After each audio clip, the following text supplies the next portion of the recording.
Түркістан облысының түкпір-түкпірінен келген қатысушылар жарыс ережесіне сәйкес 4 сыннан өтеді. Алғашқысында командалар кедергі жолағын артқа тастаулары қажет. Сүрінбей өткендер түйіндерді байлаудан өзара мықтын анықтайды. Осыдан кейін ғана топ басшылары сайысады. Қорытынды кезеңде балалардың білімі тексеріледі. Олар топографиялық белгілер бойынша қойылған сұрақтарға жауап береді. Жеңімпаздар ұйымдастырушылар тарапынан берілетін сыйлықтарға ие болды.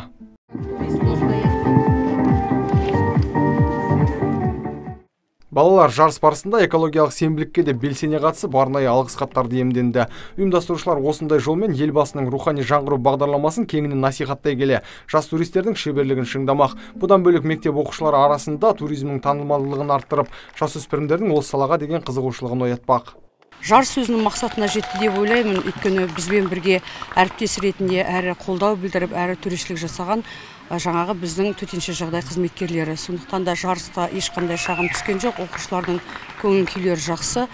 Табиғаттың осы бір тамаша күнде пайдаланып, осы бір қорытынды жарысты жақсы аяқтадық. Жылдың қорытынды жарысында Төле би 1 командасы топ жарса, Төле би 2 екінші орынға жайғасты, ал үшінші орын Түлкібас құрамасының еншісінде кетті. Нұрсұлтан Тұрысбеков, Антон Семенов, Абзал Тұрапеков, ТВК телеарнасының жаңалықтар қызметі.